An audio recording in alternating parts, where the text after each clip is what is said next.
How's it going, everybody? Pierre here, and this is going to be RWBY Open Discussion Chapter 12, Volume 4. This is the season finale to Volume 4, so this video may be a little bit longer than, well, I mean, past two are actually pretty long, but doesn't matter. I'm going to try and get right into the first topic that I kind of want to talk about real quick, Josby, and that is, we learned a little bit more about Ren's semblance. That it doesn't have to be contact with someone. Yeah. And I just want to talk about it real quick because, like, this could be a big thing. There's a lot of things that he can do with this semblance. What do you mean? Like, okay, I'm assuming there's going to be just a war breaking out soon. That's gonna cause a lot of Grimm to even show up to this big war. And I think it's going to help with, like, getting around places. Using Ren's semblance, the Grimm doesn't really bother them. Because I think, as we discussed before, we have agreed that it kind of just makes people calm. Yeah. So this could definitely lead to, like, some greater things in the future. It's kind of hard for me to explain. And, like, I could even say this, that, oh, but it doesn't matter about spoilers, it's the purpose of the show, but that's not where I'm coming from with it. It's just hard to explain my thoughts on it. Yeah. I don't know. I can see it definitely helping with keeping like Grimm off of people. I don't know like to what extent he can use it or to how many people he might be able to transfer that to. That's a good point. Could he actually transfer that to, like, a large-scale army of people? Well, we know that he was able to send it across a distance to Jean and Crow, and he was able to use it on himself and Nora when the time came. But we don't know exactly how many people, like how large of a scale we're talking about, and how he could use that to like a greater extent. But I definitely agree that when it comes to like Grimm attacks and stuff, it would be pretty useful. I could see it helping. Alright, okay, so, like I kind of mentioned right before we started this recording, a lot of these, I don't have too many questions until probably the very end, but a lot of it is just kind of things I do want to talk about just because they're big things that happened within that episode. But you can go on to the next topic because that's how it rolls. I do one, you do one, and we just go from there. Okay. Let's see. Let's see. I don't want to skip too far ahead, you know. I don't know if we're trying to go into any specific order. We don't have to, but I remember the first episode you said you wanted to keep it chronological, and that's kind of how I've done it since then. Okay. Well, then, since we just covered Ren, let's talk about Jean real quick. Okay. Ooh, boy. We get to see that he is able to sheath his sword and then use the sheath, which is usually a shield, and turn it into like a sword enhancement, kind of turning his regular sword into more of like a broadsword weapon, which was super cool. I'm so psyched about that. Jean being able to, I mean, like his weapon was pretty good already. Like it's not a weapon gun combo or anything. It was just kind a of sword a sword and and shield type thing. But now he can turn his sword and shield combo into a two-handed broadsword weapon. And actually, I was kind of scanning through the RWBY subreddit today. Okay. And something that popped up was, do we think that Crow is going to be kind of teaching Jean how to use his new weapon? Because Crow was the one who taught RWBY how to use her scythe. And now that Jean has like a more of a two-handed weapon, Crow could also mentor him as well. Okay. I'm going to go back like a few episodes here real quick. Okay. if I were in Crow's position, I'd say fuck that dude because he was an asshole. Okay, so I get that. I get that. I and I and I totally think Crow's that sitting there dying, John. and John was like a complete dick to him. I get that. And don't get me wrong, I completely agree. I think Jean was being a complete punk that whole episode. But Crow's kind of like, I don't know, Crow, I don't think Crow would like hold any kind of grudge like that True. against him. And Jean needs to become a stronger character. Um he's been getting some development recently, especially like character development, and he's been training a little bit, but he doesn't have any like real training. He's been doing the whole like, I guess, recorded lessons with Yeah, with Pyrrha Pyrrha. on his scroll. But now that we're kind of uh, we haven't gotten there quite yet, but now that we are actually like in a different area, now that we've actually reached Haven, um, I don't know. It kind of sets up for this is probably where Team RWBY's gonna start collecting their members again, and maybe they'll have some like downtime before things start really breaking out, and Jean might get some training. Yeah, I can see that. Speaking of Haven, I just want to kind of like throw this little comment out there. Haven is beautiful. Like that whole scene where they're going over the mountain finally and they see Haven. Yeah. That it is just a beautiful scene. But I'm gonna backtrack a little bit more into big story plots that happen that just need to be discussed because, again, these are bigger things in the story, not so much questions. It's going back to Ren. He finally got vengeance against this Grimm who has killed his mother, father, family. Like, he finally got that vengeance. So I hope we see Ren break out a little bit more and actually, I don't know. He's always been the quiet person, I guess, in RWBY. Yeah. So hopefully we get to see him talk more and be more lively after this whole, I guess, relief off of him. He's finally avenged his family, his village. I think it's just something that we should probably look forward to is maybe Ren breaking out of that shell a little bit more and being a much more happy-go-lucky person, kind of like Nora's. Who knows? Or maybe it's just going to continue to stick to that personality. I don't think he's gonna change. I don't. I mean, like, I think he's gonna change. I definitely think he's gonna get some character development, but I don't think that's gonna affect his personality that much. Yeah. Well, I mean, I don't think he's going to be all, like, completely like Nora. Dear God, no. That'd be weird as hell. Yeah. But I'm just saying, but I think there's going to be more character development with him at least, given that oh yeah, this is a huge weight off his shoulders. And I think that there is still a lot of character development, not only for Team RWBY to be done, but Team. Can we say Juniper? Should we just stick with Ranger for right now? I don't even know. Just stick with Team Ranger for right now because that's the way it ended. Is that Team RWBY didn't get back together. It's still, we got RWBY, kind of John, Nora, and Ren. Kind of. Yeah.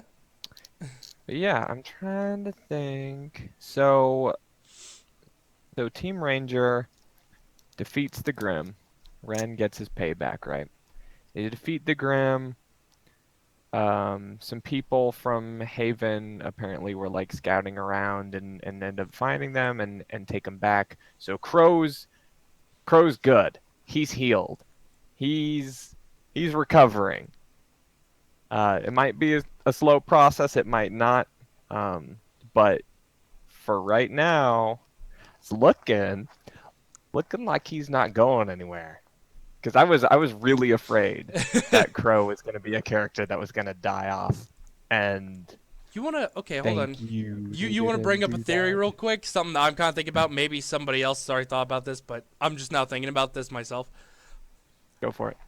Uh, I think it was chapter 11 when Tyrion was going back to Salem and saying like, "Oh, I didn't do what you asked, but I did get Crow out of the way." He was no, hold on. He was so adamant though about that poison was going to kill him. So are we sure he is 100% healed? Maybe that is going to be an underlying thing that's going to affect Crow coming in the future. I think I don't know. I don't think Because that's Tyrion was completely adamant saying like he poisoned, he's done for. well, okay, so Tyrion was one trying to win the approval of Salem, True. and two, two Crow and Team Ranger were out in the middle of nowhere. Like like all of the towns that they were close to had either been destroyed or had never been built in the first place, or, they were just kind of in this territory where there was really no getting Crow to any kind of safety so that he would live. But because of the whole I guess mini boss fight with the Mini Grim boss fight. uh, at the beginning of this episode, they were able to get rescued by people who were out scouting around. So I think Tyrion was just kind of under the impression that, hey, I got my poison on Crow, and they're not going to be able to get anywhere to save him in time. So he's definitely gone. And Okay. and once again, it's probably a part of the whole, hey, Salem, I know I didn't do the thing that you told me to do, but like, hey, I did this instead, right? Yeah. All right. All right. Shut down my fucking idea pretty quick. I mean, Sorry. granted, I didn't even think into that at all. I just kind of thought about it while we were doing this. Yeah. Uh, No, so it's understandable. And also, so Tyrion lost his tail for nothing then, if Crow's gonna survive. Like, he lost his tail. He's disappointed by Salem because he didn't capture Ruby, and she's about to be a lot more disappointed in him when she finds out that he didn't even kill Crow like he said he did. oh man. I don't know. I think in the grand scheme of things, Salem might be the one to turn on Tyrion because he is not, you know, very he's not a good member for her team, I guess. Okay. Okay. So who did the topic last time? Was it me or you? Because that was kind of just off topic, but Yeah. I don't really know. I can't remember. I think I was saying something, so you go ahead and okay. Like I said, I still got a lot of things that were just big moments in the show until there's two last things I want to talk about at the end of all this. That are going to be the big stuff. But I've said this a million times, and I'm going to continue to say it. Nora is best girl. There was that scene with Nora and Ren on, I can't even remember, the plane or whatever, going to Haven. yeah. And that cute little scene. Nora is best girl. Oh, it was so adorable. Nora is And, best girl. I love her and like so much. throughout this whole show, uh, the whole thing between Ren and Nora was kind of like you didn't really know what their stance was because like Nora was so affectionate towards Ren, but Ren was just kind of Red's like, yeah, we're cool. But now it's kind of like, you know, Ren stepping up to the plate and be like, okay, I'm gonna take this a little more serious. I really care about you. Uh, I mean, this. I'm gonna go back to a video that I made a while back. That top 5 waifu video. There Uh-huh. was one way I described Nora, and it is still the best way to describe it, which is the happy-go-lucky, notice me senpai type of girl. I mean, there is no way to break that down besides saying that. Yeah. Nora's cool. She's badass too. She is. I fucking love that hammer. Anyways, I just wanted to bring that up, so it's your turn. Okay. Well, um, I once again, like a lot of my things that I was gonna say is really kind of about the past season itself. Now that everything is kind of wrapped up, and I don't want to get too far ahead of the game here, but there's also like you had the big scene, you had the big fight scene at the beginning, and then the rest of the story is kind of like just giving the viewer information while Ruby is sending this letter, right? And there are some symbolic moments in that, but um what was I literally just had a point. So, Yang, uh this episode confirms it. While Ruby's doing her whole monologue thing, Mm-hmm. we get a scene where Yang, in her new outfit, which is totally badass, um, is riding her motorcycle. Yes, love her, love Yang. Um, and she gets to a point where the she has the choice of either going to a bandit camp or uh, Mistral, right? Mm-hmm. And she gets the line, "When I find you, you're gonna be in so much trouble," or something along those lines, you know. And and then she takes off towards Mistral. So she is meeting up with Ruby. Like my whole question in the episode before this was, is Yang gonna go find Ruby and join up with everyone, or is she gonna go find her mom? And so it looks like she's putting her mom on the back burner, and she's gonna go meet up with Ruby. And it looks like there's a whole bunch of other people who are also gonna come join up in Mistral. Yeah, that was actually one of the things I was going to talk about a little bit, or at least during this, was that Yang is looking for Ruby. That did answer our question from the previous one, where I still even have the notes that says Yang saying Raven or Ruby. Mm-hmm.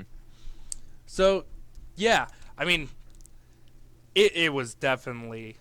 I'm relieved that she's going to find Ruby, personally. Just Yeah, because I kind of like their, like, sisterly connection. I really do. I just find Ruby and Yang being together really funny yeah. and just very enjoyable to watch. Because, like, this whole season has been, I feel like, a little bit more serious and darker than the Mm-hmm. past seasons. So maybe with all of Definitely. Team Ruby getting back together, we're going to have a little bit more of those lighthearted moments to come. But I still think they're going to stick with this dark and serious underlying tone for the coming seasons. That I would definitely agree with that. I think, yeah, we would get some moments with Team Ruby and some of the other characters maybe that are kind of, lighthearted, and there is some of that in season 4. But I think overall, ever since season like 3, just this darker Yeah. tone has just kind of been the new norm, and and I don't know. I can't say there's probably not going to be too much lightheartedness, because I do think the fall of Haven, or the battle at Haven, or whatever is happening over at this new place in Mistral, whatever's going on with that, um, it's going to be rough. It's going to be big. All right. I want to go back to what you were talking about earlier, which is Ruby's monologue, and Hmm. how you said that kind of had some symbolic factors to it and whatnot. But I wanted to talk about that for just a moment because we get to see a little bit more in depth about how Ruby is taking all this. Because we've seen her journey up till now, but emotionally and mentally, how did this take a toll on her? And that's kind of what I feel like the monologue was about. Because you do see her at the end of the monologue, she starts crying on the paper that she's writing. Yeah. So, to me, it's mentally and emotionally, this has been really tough on her. But she is Uh-huh. sticking through with doing this. She's not backing down. So, Yeah. I want to say that's a little bit of like character insight, maybe, to RWBY. And like just as a character, who she is more now compared to being season one, where Yeah. not like too many fucks in the world were given. And that's kind of like Ruby's whole thing, is that she came to Beacon, um, like much younger than everyone else because she got a special acceptance into the school. And so her whole transition so far has kind of been this uh getting rid of her like childlike personality and replacing it with like a true hunter. So yeah, that whole letter and her explaining things, um, and the emotion that comes with saying some of the things she said, like she started crying after saying the basically keeping who they have left still safe, you know. Mm-hmm. So I think although there definitely needs to be more, I personally think her character development is showing. All right. Do you have anything else to talk about? Because I got my two big questions left, and that's it. Um, I have quite a few like personal opinions, but Well, go ahead and say um, them, man. it's just kind of like over the whole season in general. It's not really this episode specific. Well, I mean, this is the last episode of my RWBY Open discussion, so like, Okay. go ahead and Um, say your opinions. It's not coming back for a little bit. all right. So let me just go through a couple things real quick. First, while we're on the topic of this episode, I do want to mention, so Lionheart at the end of this whole Ruby monologue and close towards the end of the Mm-hmm. episode, Lionheart, the professor at Haven Academy, is he is working with Salem and gang, and that was kind of that was a pretty good plot twist, but also it was kind of odd because I was talking with my friends and whatnot, and David brought up that it's very possible that Lionheart is named after the King of England, Richard the First, which who he was known as Richard the Lionheart, and he was a hero in his time. And so that's kind of odd if that kind of theory is true, if that's the reason they chose uh, Lionheart's name for his character, why he would be, you know, kind of this secret evil character. Honestly, that would make a lot of sense, given how they've kind of done this with other characters. And I say kind of because it's not exactly the same as what you were saying, but it's kind of like how the main characters Ruby, Yang, Weiss, Blake, all them. Like they take kind of like Red Riding Hood being Ruby, Snow White being Weiss. Mhm. Um, I can't remember her whole name, but Bella from Beauty and the Beast being Blake, and I Yeah, forget Yang every time. Goldilocks. Goldilocks, right? But like they've done this with other characters, and I've even heard people talk about like they did that with Team Juniper as well. I can't remember all of them. I do remember Nora's. They compared her to Thor because of the hammer and shit. Yeah, But like they've done that a lot with other characters, so I can see where the whole Lionheart thing would come from. yeah. I definitely think that almost all of these characters are based off of someone or something.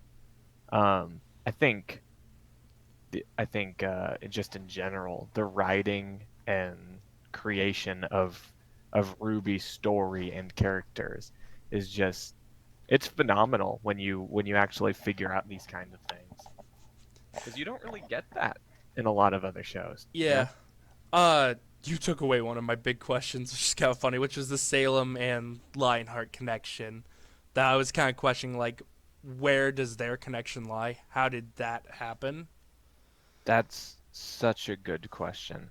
I don't know, because like Lionheart's supposedly a good friend of Ozpin, right? Right. Is Lionheart like trying to do this double agent thing on Salem?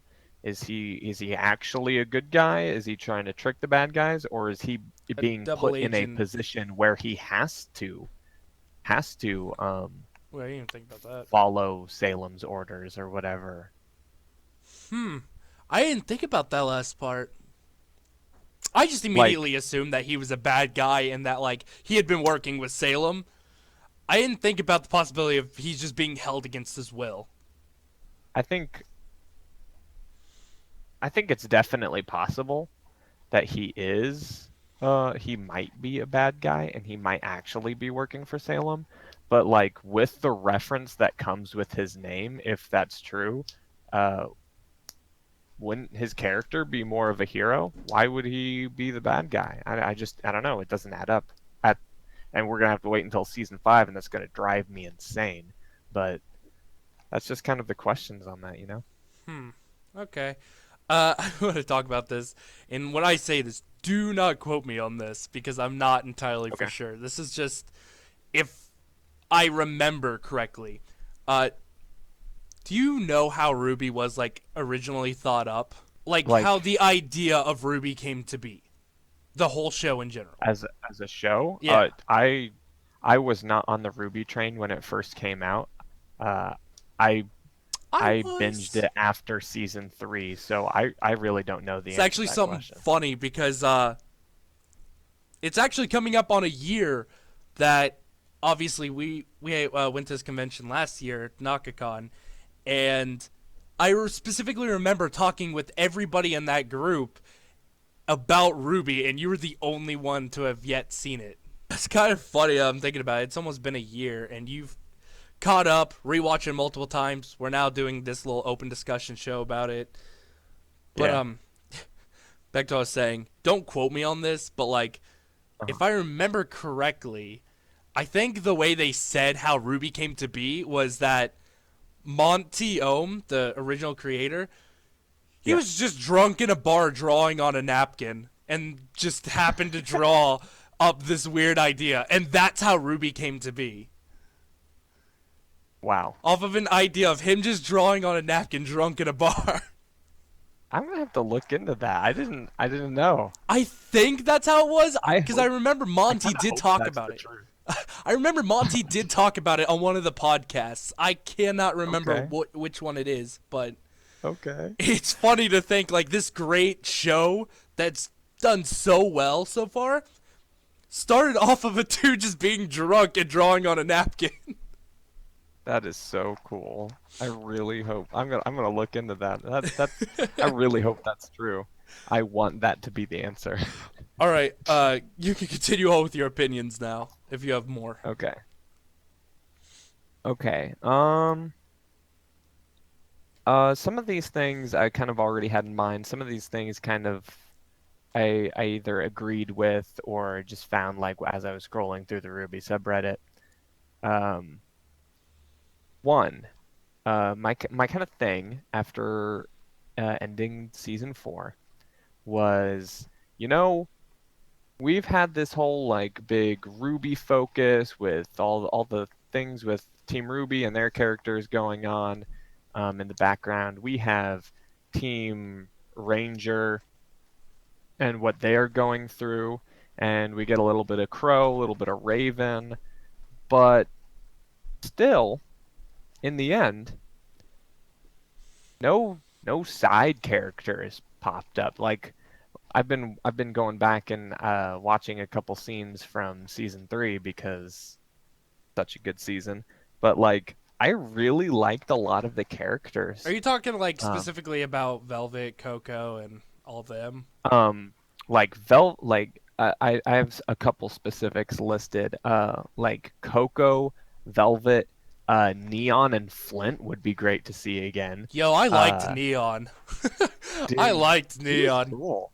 She was cool. Hell yeah. Neo, what happened to her? Where did she like? We don't She's see not. much of What did, Torchwick either. I well, mean, he well, yeah, he got died. eaten. Why'd I say that? So I'm sorry. I haven't seen this season 3 in forever. yeah. So I like feel like an idiot. Neo wasn't under Cinder and like is not currently with Cinder. And like the last thing that happened to Neo was Ruby reached up from the side of from an aircraft and popped open her umbrella, and she's just wherever. I don't know what happened to Neo. She just kind of disappeared. And I'm really hoping that even though Torchwick is gone, that she comes back, whether she's a villain or she's a hero now for whatever reason. I don't know. I don't care. I just want to see these characters again. Like Coco was cool, Velvet was cool. Also, Velvet was Velvet still great. has a picture of Weiss's like first partial summoning. So whether that's something that she can copy now, I would really love to see that. Um, and and kind of a bigger question from the end of season 3 is are, are they going to try to rebuild Penny? Are we going to see more Penny? Is she gonna come back at all? Because I mean, I understand if there's like a big whole thing with like her dying off as a character, but at the same time, it's very possible that they could still do that. Yeah, I'm going to. This would probably piss off a lot of people if a lot of people watch this at all. But Yeah.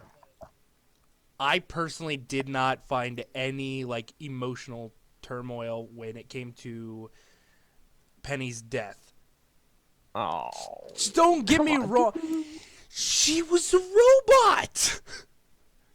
Like, don't get me wrong, but as you were just saying, she can't be rebuilt. I mean, yeah, but I don't know. Still, the whole thing was just messed up the way it happened. Like Don't get the me whole wrong. thing was Yeah, don't get me messed up. wrong. I felt bad for Ruby because like she was hurt by that. Yeah. But in terms of me like feeling for Penny, I didn't really feel much for it because again, robot can be rebuilt. It's not like, for example, Pyrrha dying, which again I didn't have the most like it hurt a little bit, but I don't ugh, I got to tread on some thin ice here. Uh when it came to Pyrrha dying, I was a little bit upset. Some like the death between Pyrrha and Penny is totally different because Pyrrha, that's a person. That's not coming Yeah. back. Pyrrha is gone. So that was a totally Yeah. different emotion that I felt instead of Penny where robot can be rebuilt. She can come back. That's true. But I don't know. Just in the moment, that was just kind of rough. You know Yeah, what I'm it saying? was. I don't think anybody really expected it either. Cuz I mean, Yeah. who would have thought that I think it was Pyrrha who did it. And it wasn't intentional. It was on accident if I do believe so. Yeah. No, no, no. It was all because of Emerald. So like Pyrrha versus Penny, Emerald makes Pyrrha think that Penny has a lot more swords than she actually has. And so like Pyrrha's reaction is to just activate her magnetism and try to save herself. And that ends up binding Penny in her own strings and ripping her apart. And that's messed up. Like, Yeah. and as much as I want to like hate on Emerald, I actually think that she has the ability as a character to come back from this and possibly turn against Salem. And I would really like to I see that. I would believe like it. to see honestly more Mercury and more Emerald and more of their characters and what they're going through, because at the first episode, when you see them, when the first episode of the season starts out with the Grimm coming out of these black pond looking things, and Emerald and Mercury are kind of looking out the window from whatever that building is, wherever Salem's place is, and Emerald says something like, wow, this is, she's like, well, this is really messed up. And I think in season 3, when they unleashed the Grimm on all of Beacon, Emerald was kind of just like, did this really have to go like this?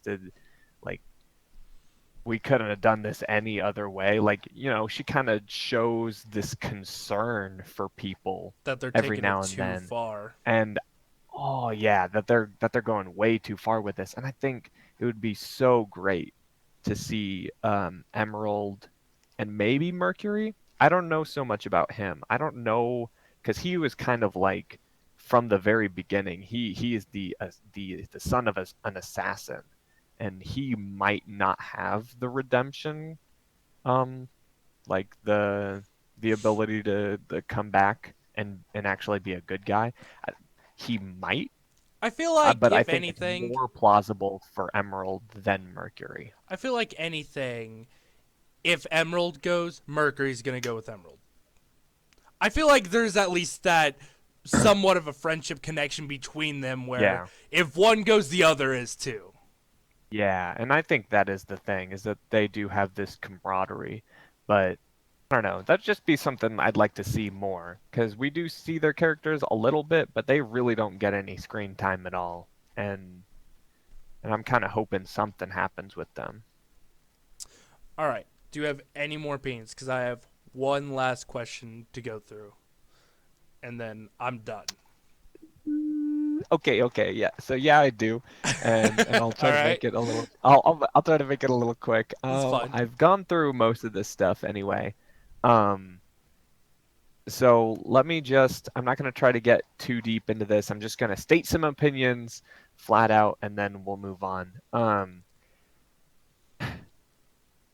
I didn't like.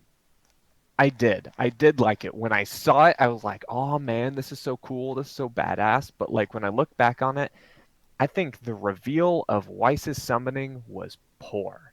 Like, it was cool when I saw it, and it was like, hell yeah. And it kind of confirmed these theories that Weiss's summoning was gonna be this knight, the kind of like the thing that she fought in her trailer. Um, and I think that is what they look a little different, but I'm pretty sure that's still what they're going with. Um, it was just kind of its own standalone thing. Like, yeah, I understand when her father decided to, uh, take away her heiress title, and keep her basically locked up in the Schnee mansion or whatever. That Weiss's idea was, hey, okay, I'm gonna go ahead and try to master my abilities now, because I don't have anything else going on right now, and if I want to leave here, I definitely need that under my belt. And I think that it's great that she did that, but I kind of wish they hadn't shown us, or she like fully masters it, fully gets like the full summoning in a scene that's much more important. Like when in season 3, when Velvet, uh, we get to see Velvet's whole weapon and how she copies everyone's abilities, and then blah blah blah, she's fighting the stuff, and then Weiss has to come in and save her, and she gets her partial summoning out. That was a really intense moment that was built up by all the fighting. Mm-hmm. And I think that her summoning the full form for really no reason other than that she was just working on perfecting her abilities. It doesn't really have the same kind of impact. It doesn't have the same hype behind it. Yeah, I honestly would have probably preferred, looking back on it, if like she had done the summoning, right? And Klein walks in, sees it. I wish they would have just done a still frame of Weiss looking at Klein and then looking back at the summoning, but never showing the summoning. To kind of Yeah. leave that open to the fans a little bit more of what did she create? Yeah. Which I think would have made a lot, that would have done a lot better and hyped up the fans a little bit more. But Uh-huh. I'm not gonna diss on it too much. It was fine. I think they got to the point of you're right. She needed this to get out. I Which agree actually that it's a she little. didn't. Listen, I agree that it's a little, done poorly, but overall, Yeah. I don't That's find just it my bad. personal Yeah, opinion. overall, I don't find it bad. I'm not gonna hate on it. I'm just saying that I kind of wish that they had like revealed it differently. And then like yeah, she didn't even use it when she left the mansion. She just kind of Yeah, she just left. she did it and then she left. And that was I don't know. There I think some with some of the Team Ruby characters, a lot of things were rushed, and I'm gonna kind of stay on um that topic as I move on. Everything being rushed. Should have made Yang's recovery a lot more intense and and not rushed it because she just kind of bounced back. Like yeah, you had the first couple episodes where she was like, yeah, we get to see Yang in season 4 and it's all like, yes, everyone's pumped and everything. And then Tai brings her, you know, the new arm that Ironwood sent over.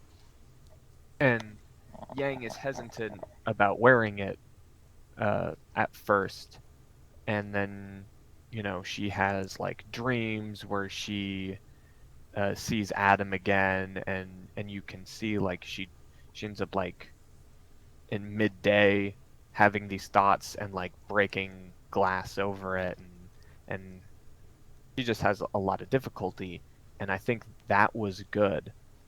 But then after she finally decides to, hey, I'm gonna go ahead and try out the new arm, she just kind of bounces back from her trauma, and we don't get any more of that.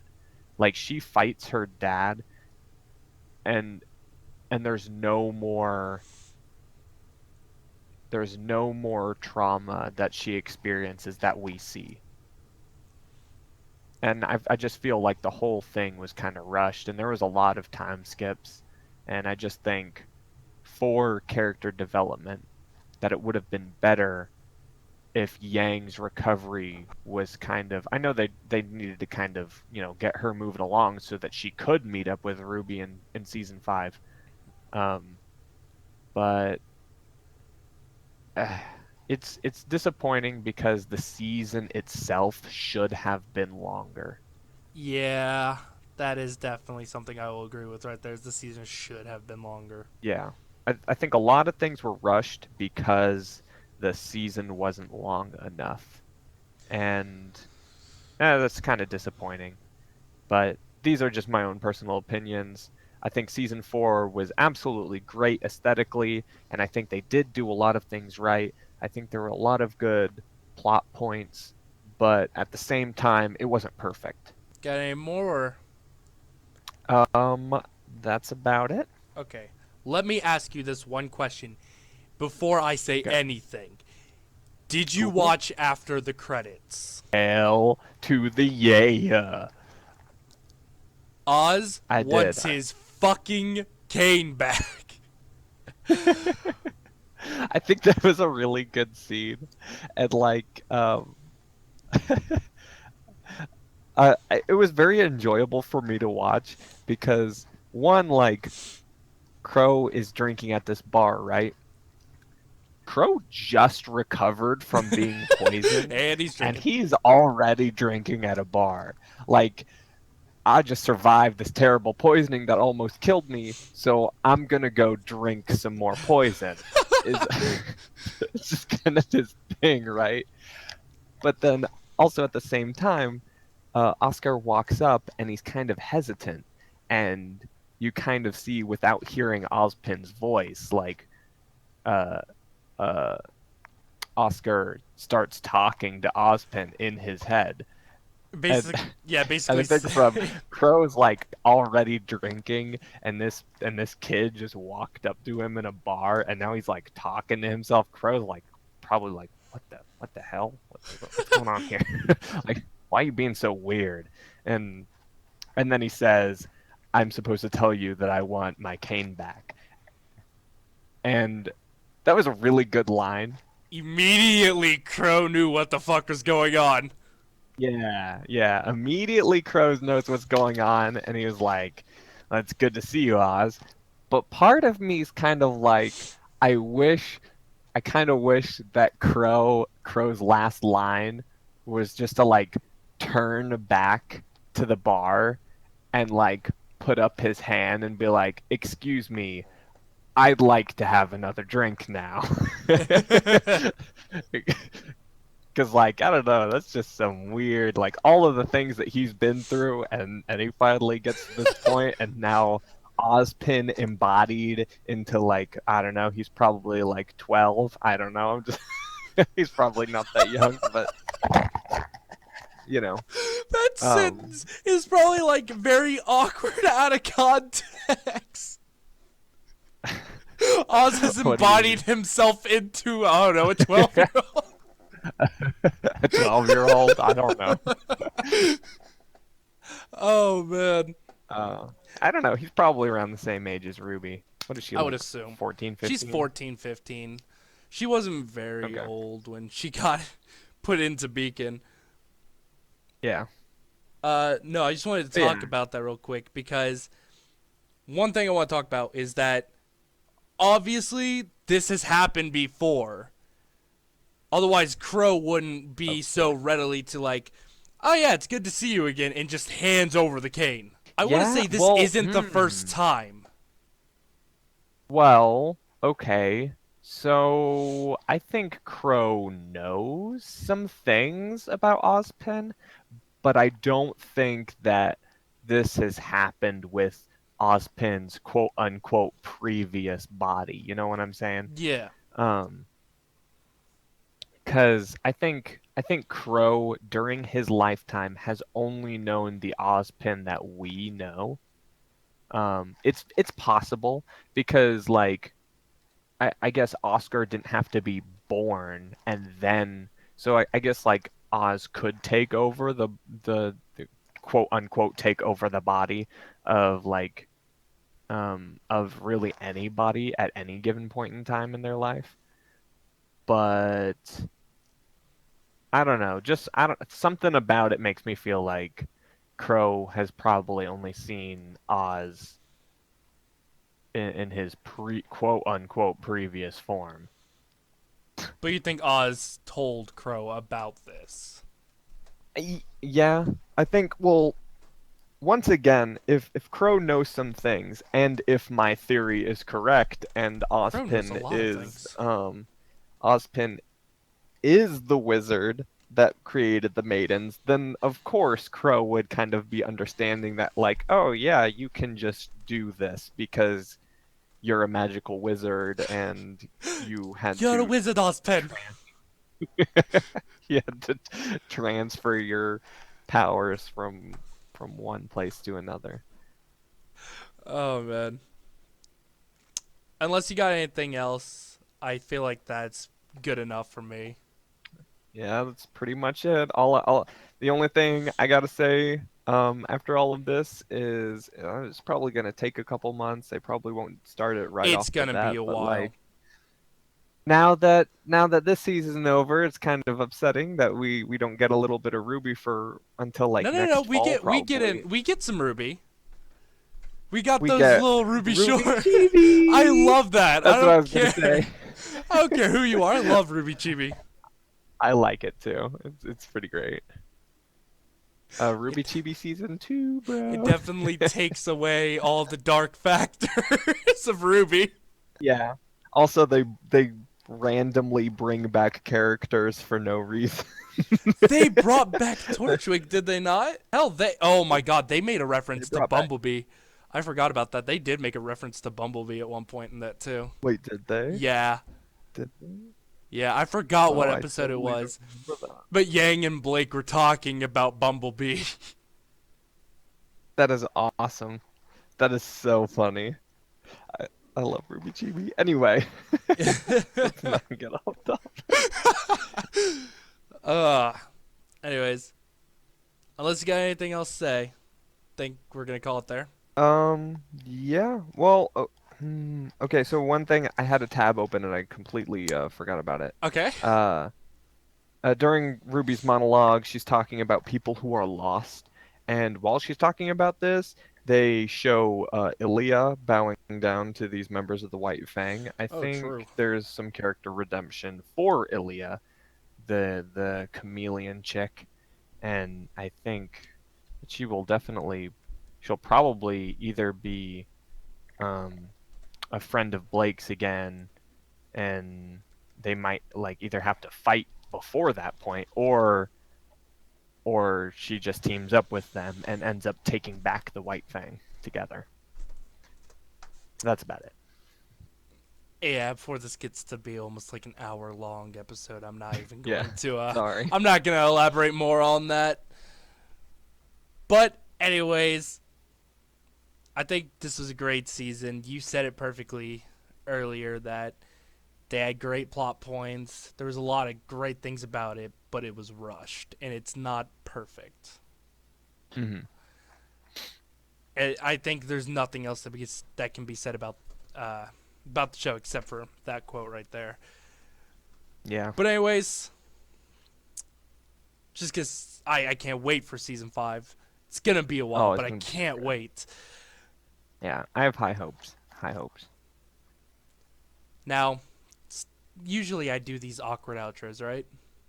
But past few days I've been working on something. So what I'm gonna do from here on is say your goodbyes. Bring it.